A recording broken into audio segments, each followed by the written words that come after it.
It's a pleasure to have Simon Lewin. He is a researcher at Norwegian Institute of Public Health, and he will be presenting about COVID-19 pandemic, how qualitative evidence synthesis can contribute to decision making. Thank you very much, Simon, to spend some time with us. Thanks, Sayato. That's a pleasure to be here, at least online. As you mentioned, I'm a researcher at the Norwegian Institute of Public Health, and I also work at the South African Medical Research Council and with the Cochrane Effective Practice and Organization of Care Group. So I'd like to start by posing some questions. What if the voices of relevant stakeholder groups were routinely included in decision processes for the COVID-19 pandemic? What if we were able to identify, summarize, and package evidence to help decision makers assess whether COVID-19 interventions are acceptable and feasible? What if we were able to provide decision makers with evidence-based guidance on factors likely to influence the implementation of interventions and programs for COVID-19? In this presentation, I'll argue that we now have the tools available to achieve all of these goals. I'm going to start off by saying a little bit about what qualitative evidence is. I'll then talk about the ways in which qualitative evidence can inform decisions. I'll say something about the growing field of qualitative evidence synthesis. And then I'll talk more specifically about how qualitative evidence synthesis can contribute to decision making for the COVID-19 pandemic. So to start, what is qualitative evidence and evidence-informed decision making, and how do the two fit together? Qualitative evidence is evidence that comes from research that's used qualitative methods of data collection and of analysis, and this includes both primary and secondary qualitative research, primary studies done in the field, and secondary research such as reviews. Qualitative research generally aims to describe and explore people's views and experiences of the world around them. This can include healthcare providers, patients, and the public. And it is characterized by a naturalistic approach that accepts multiple perspectives and engages reflexively with the field of research. So when I talk about evidence-informed decision-making, what do I mean by that, and what is the role of qualitative evidence in this? Evidence-informed decision-making is the systematic use of research evidence to inform health and social policies, and this is an approach that's now widely accepted all over the world. As many of you will know, systematic reviews of the effects of interventions and programs are now used routinely to inform policy decisions for health and social care. But of course, evidence on the effects of interventions is not enough to inform decisions. Even when decisions need to be made rapidly, as they do now in the context of COVID, decision makers also need information on the feasibility and acceptability of interventions, so as to better understand factors that might influence their implementation. And as always, evidence on equity, gender, and human rights impacts is also important.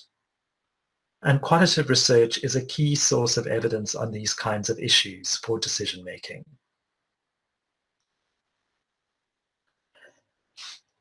I also think that qualitative evidence can play a very important role in representing citizens' voices.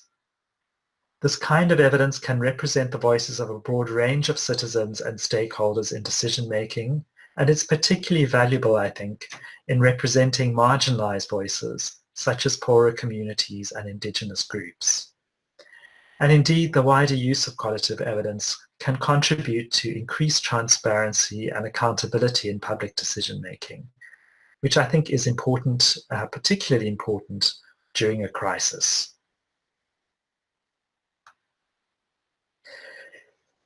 So having given a brief introduction to what qualitative evidence is and how it fits in with evidence-informed decision-making, I'm going to say a little bit about the growing field of qualitative evidence synthesis. So what is a qualitative evidence synthesis? This is a systematic review of primary qualitative studies in a topic area. And what we do is we attempt to synthesize and analyze, bring together findings from these studies. So what does such syntheses aim to do? Much like primary qualitative research, qualitative evidence synthesis aims to describe and explore people's views and experiences of the world around them.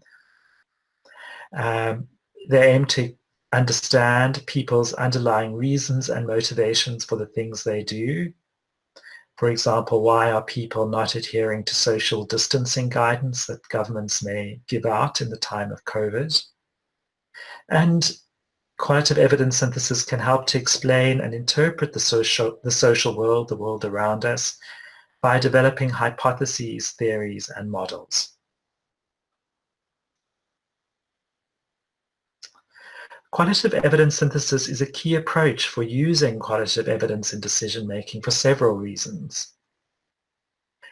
The approach can provide insights from the global body of research in an area. So we're not just looking at the findings from a single study, but from all of the studies that have been done on a topic across the world.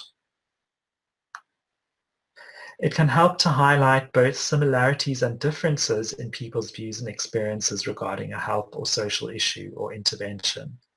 And this allows us to better understand variation across geographies, socioeconomic groups, sex, and so on. In other words, one wouldn't expect an intervention or a policy to have similar impacts or to be accepted or in similar ways by all groups or in all places. And by looking at the global body of qualitative literature, we can better understand what similarities and differences there are across people's views and experiences in different contexts. And of course, like any review, it highlights important knowledge gaps and so identifies where further research is needed. There's been very rapid growth in the application of qualitative evidence synthesis methods. In 1995, there were only 2 qualitative evidence syntheses indexed in the Medline database. And in 2017, there were close to 1,500, and I'm sure the numbers are much, much bigger now.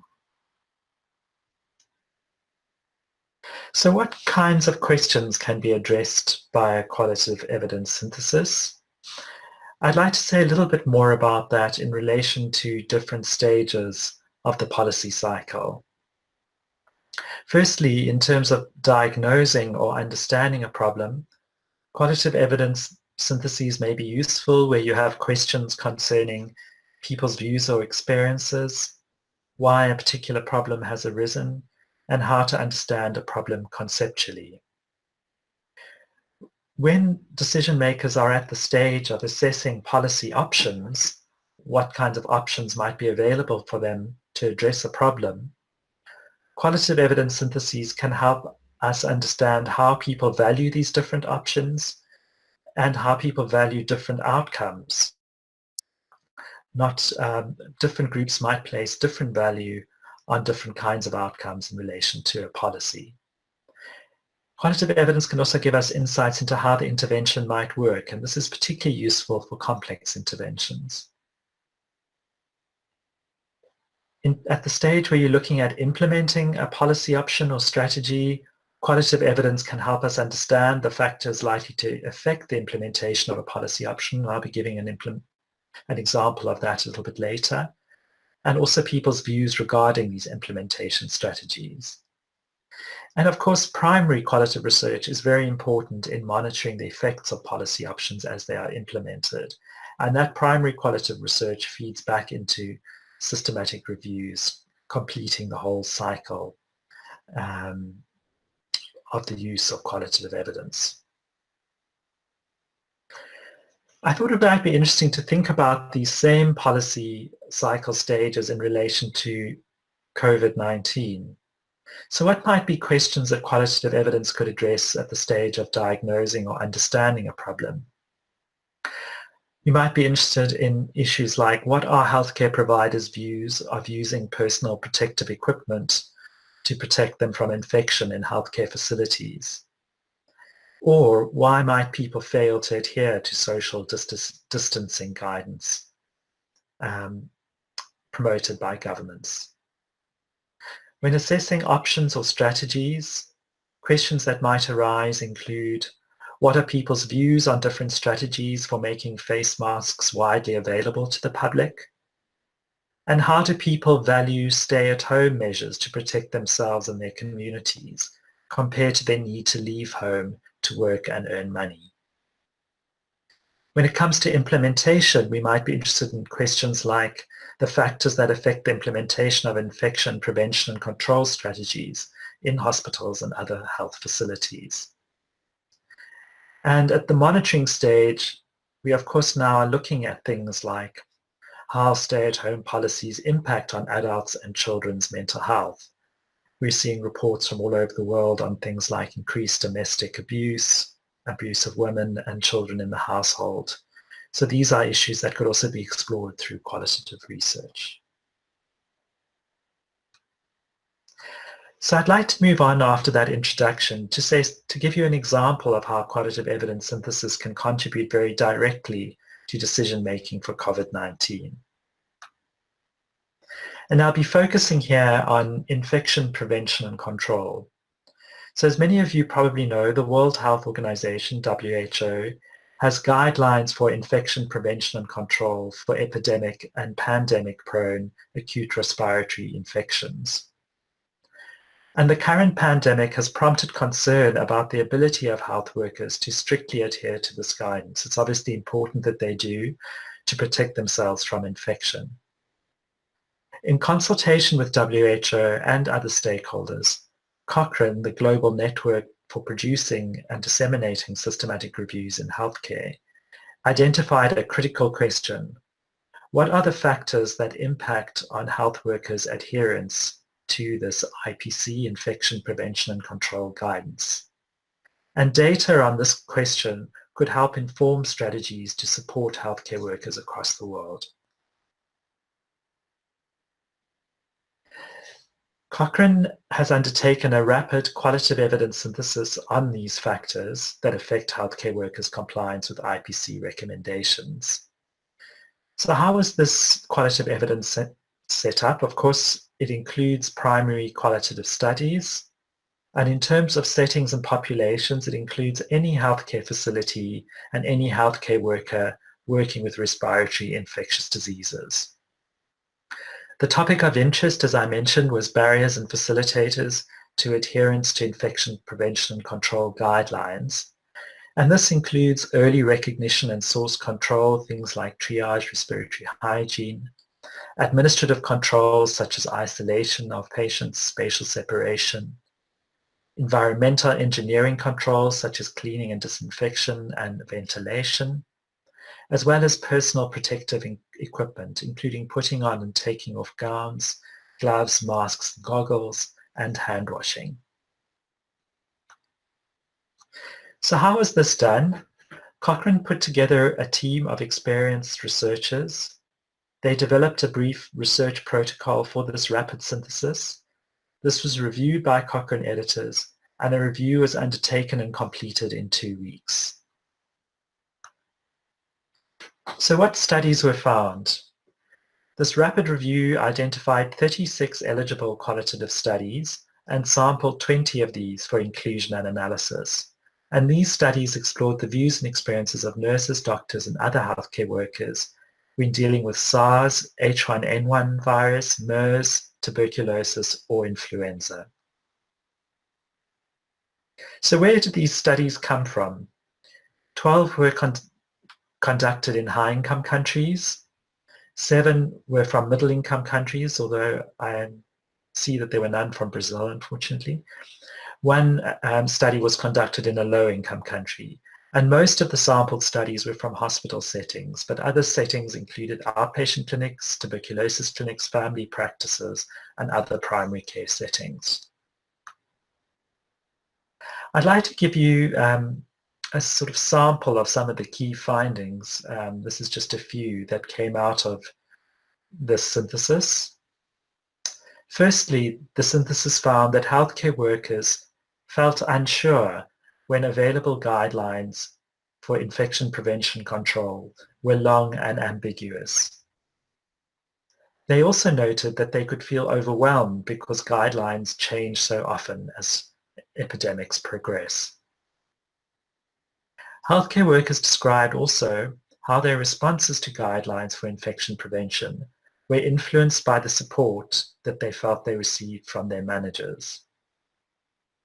Finally, healthcare workers pointed to a lack of training about the infection itself and about how to use personal protective equipment. So these were just some of the findings that emerged from this rapid synthesis that's just been completed. So how do we take this forward? The synthesis findings have now been used to develop a short set of questions for people implementing COVID-19 infection prevention and control in healthcare facilities. And this set of questions will be released shortly by Cochrane and made available globally.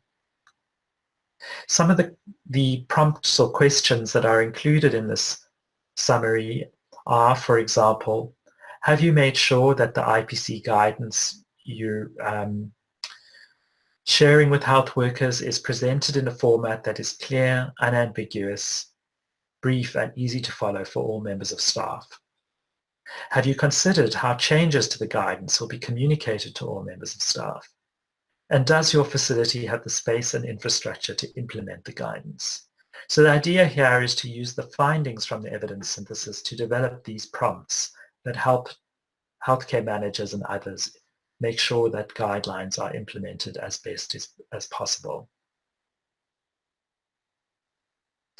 I thought it might be interesting to also share with you, from a quick look at the literature, some further examples of how qualitative evidence can contribute to decision-making for COVID.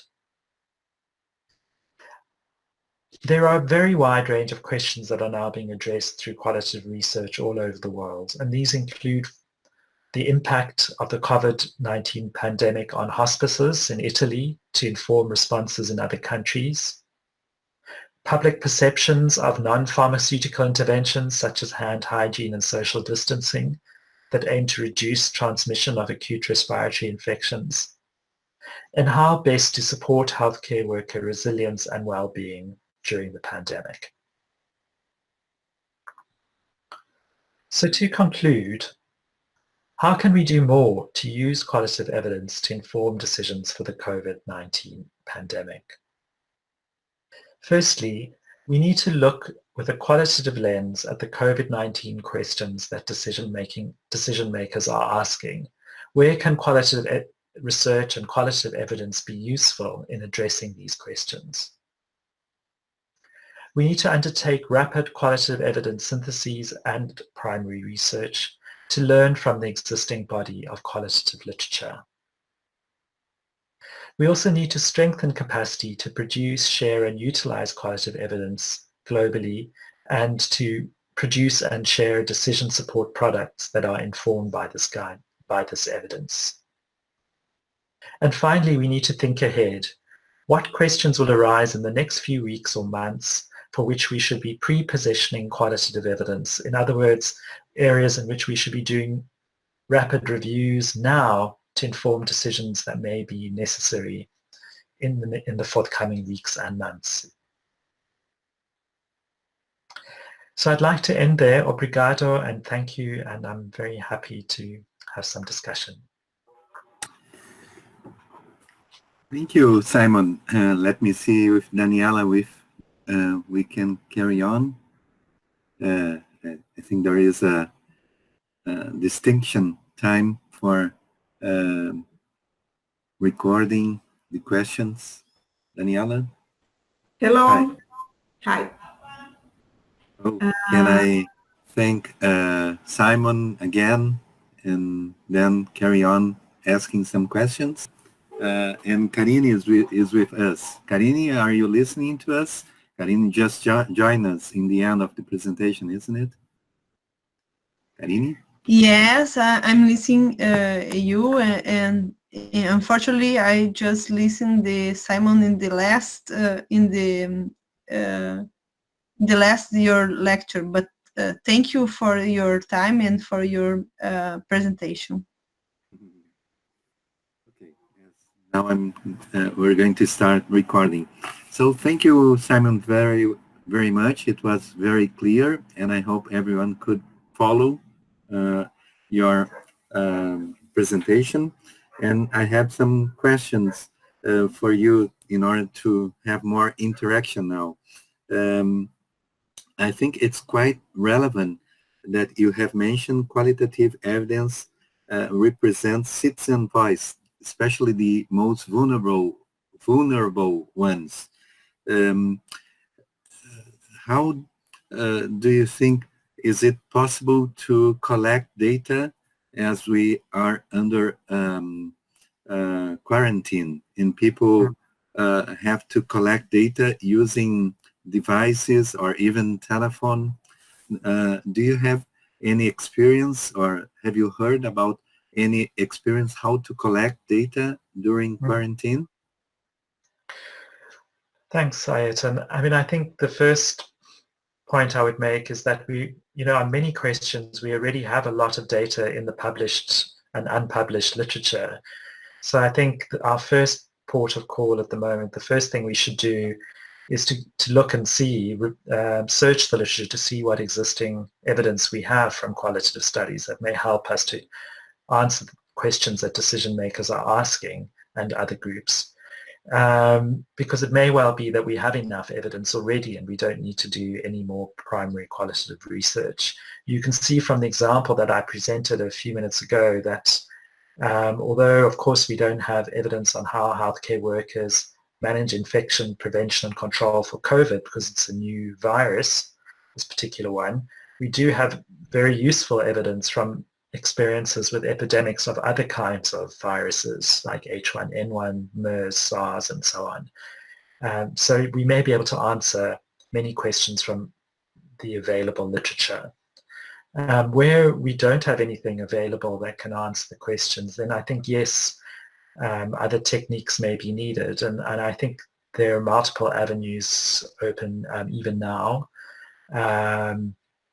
One is using things like telephones, but the internet gives us many opportunities to collect information from healthcare workers and from the public about their views on different topics using discussion forums and other similar kinds of forums.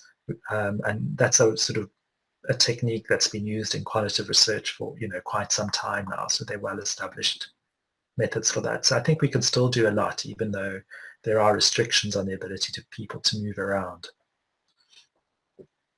Another topic that you have raised, which is quite relevant to use qualitative researches on healthcare environment, healthcare feelings, and especially as some of them, they don't have personal protective equipment and they feel not happy about the management that don't provide them with enough resources. Do you think as people, it's a very sensitive issue, how to collect data during this pandemic, especially as they are not very happy on their situation, how to collect, and in fact, even ethical issues, because the manager probably wouldn't like to raise these issues during the crisis. Yeah. I mean, I think the ethical and sort of managerial issues around this would need to be thought through in each context, and I'm sure the issues are slightly different. But I think maybe the one thing that most people would agree on is that we want healthcare workers to feel like they're protected and supported. Doing this kind of work helps us to better understand how we might put in place strategies to protect and support health workers. So, I mean, that would be the line I would be taking. But you're absolutely right. It is a sensitive issue, and time is very short. I imagine one would have to use the registers of hospitals in terms of their staff, and as a sampling frame for doing things like telephone or other kinds of internet-based interviewing of staff, and that would have to be with the permission of management. But there are other routes. Health professional organizations have lists that could be utilized for sampling healthcare workers, as well as other kinds of organizations like unions. So I think there are, a range of avenues that could be used to gather this kind of information, which I think would be hugely useful, and that's why Cochrane's about to start a rapid synthesis looking at strategies to support the well-being of healthcare workers in the current pandemic context. And I'm sure several of our colleagues who are taking this time to listen to us, they would like to have your views on how Norway is coping with this pandemic. How is, from your perspective, how is Norway doing on this pandemic right now? Yes. Well, Norway is a fairly small and wealthy country. The population is just below 5 million in the whole country. So it's a very different organizational task compared to a country like Brazil, which has several hundred million people. The scale of the problem is very different. And I think we were lucky that measures were introduced quite early on, measures like social distancing and so on, closing of schools and certain kinds of businesses and offices. And I think that's helped so far to keep the epidemic under control. The so-called flattening the curve seems to have happened here from the data that I've seen. And the consequence of that has been that it seems like admissions to hospital and the numbers of people requiring intensive care have been maintained within manageable levels. And it is a sort of fairly well-developed healthcare system that's available to most people in the country. So I think, as always with events like these kinds of emergencies, the strength of the underlying health system is what's going to, and the ability of the government to respond in an effective way is what's going to drive whether an effective response is possible. And I think, while we obviously need to focus on issues to do with COVID now, I think we shouldn't forget the underlying sort of pillars of the health system that need to be in place for such a response to happen. I think, to me, that's really crucial. What is the state of the health workforce? Does everyone have access to at least a reasonable level of healthcare? How are they paying for it? I mean, all the usual issues, are very much highlighted by the epidemic. We're lucky in Norway to have a national health service that's paid by taxation, and care is free at the point where you need it. So, for the most part, there are very few people who have to worry about whether they can pay for care or access care here. But I realize that's not the case in many, many other settings. What about unemployment? Is it a big issue as it is in America, which has increased quite dramatically? I was looking today.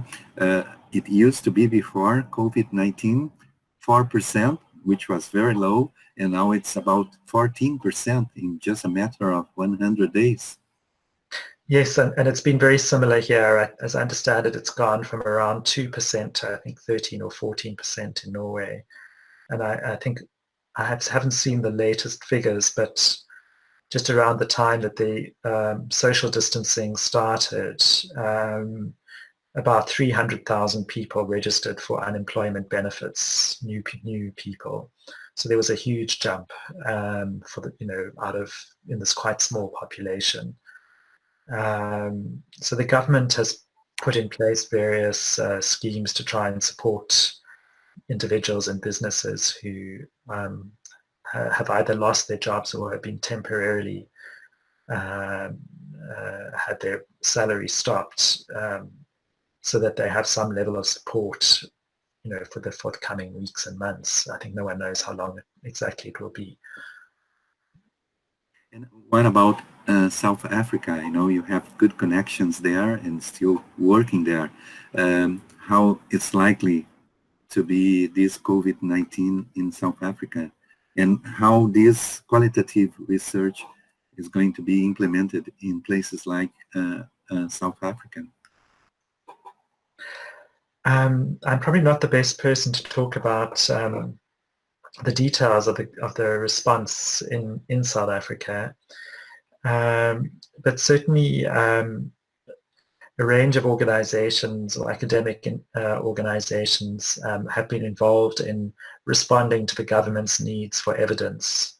So this includes the South African Medical Research Council, Cochrane, the College of Physicians, and the universities have all been involved in preparing rapid responses to requests from both the national, which would be, I think in the Brazilian context, the Federal Ministry of Health, but also the ministries that are at the provincial or state level.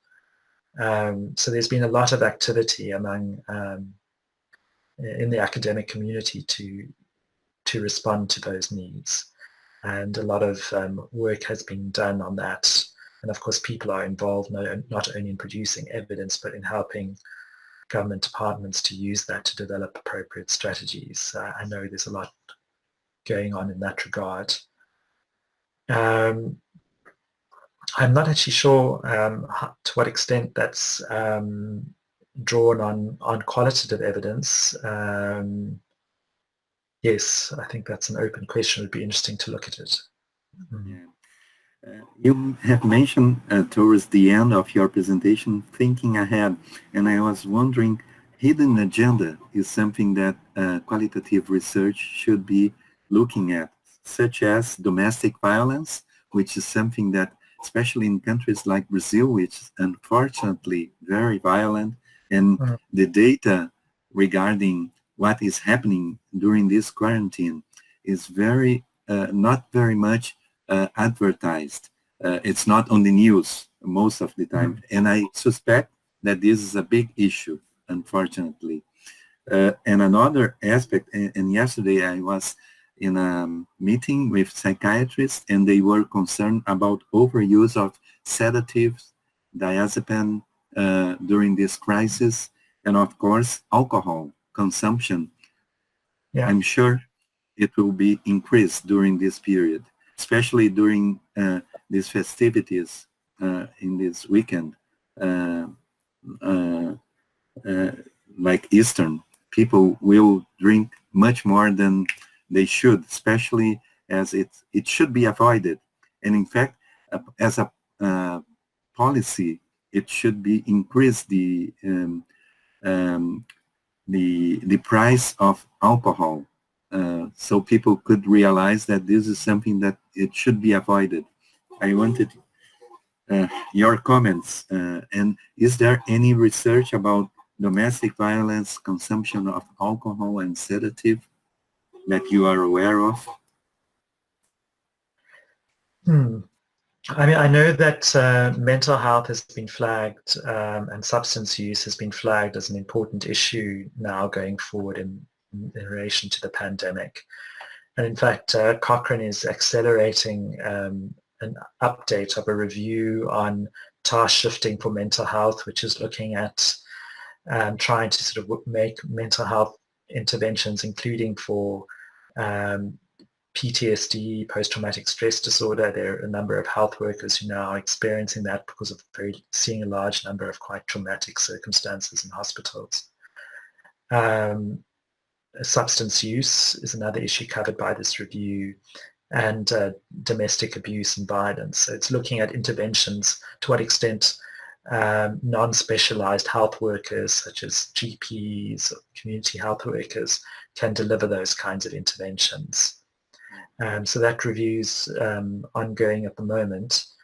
I know that that countries that have um, systems for collating reported cases of domestic abuse nationally, so cases that are reported either to the police or to other kinds of organizations, have reported increases in those kinds of reports, which is a worrying sign. I think that, that's been shown in several countries.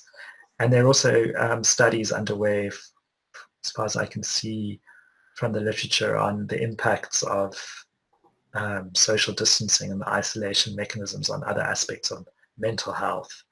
Mm-hmm. So I think there is data being collected on all of those topics. And I'm sure that there'll be evidence syntheses being done around some of the interventions to support people if they're in prolonged self-isolation or quarantine, and also what health workers can do to help to both monitor those kinds of issues, but also to intervene where necessary.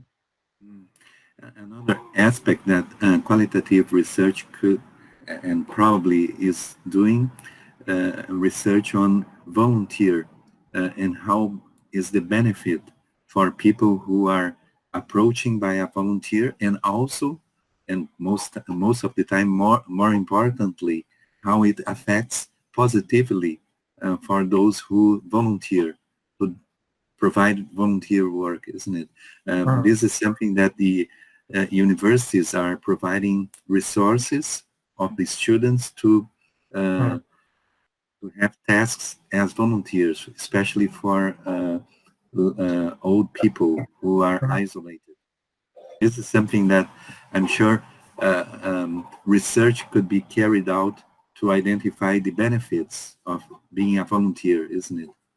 Yeah, absolutely. And I'd be surprised, it's not something I know a lot about, but I'd be surprised if there hasn't already been reviews on that topic, both in terms of effects and how people experience giving that support and getting that support. Because as you say, I think some of the, there are benefits on both sides there, both to the recipients of support and those who involved, who sort of feel like they're able to contribute, they're able to do good things in the context of this global crisis. So yes, I'm sure there must be work that could be reviewed there if it hasn't been already. And that's what Daniela and we always say, that this providing this course that is being very successful, I should say, is a way to benefit people who need in-depth information. And so we thank you very much for providing this information that is very relevant. And as you have seen in Brasilia, Belo Horizonte, and even here in Porto Alegre, people are quite interested to learn more the methodology, isn't it? So this is the time to stimulate people to use qualitative evidence synthesis to provide recommendation for policies in the country. Absolutely. I think it's so important that we look at that evidence, and there's so much that we can learn from it. So thank you for the opportunity to talk about this today. It's been a pleasure to do that. Yeah. Daniela, do you want to say anything or make a question? Only thank you very much. I love it. So, it was a pleasure to talk to you, and I hope the audience will learn a lot, will have learned a lot, and if they have any questions, we send it to you. Yes, and my email's on the last slide. Bye. Thank you so much. Bye. Bye.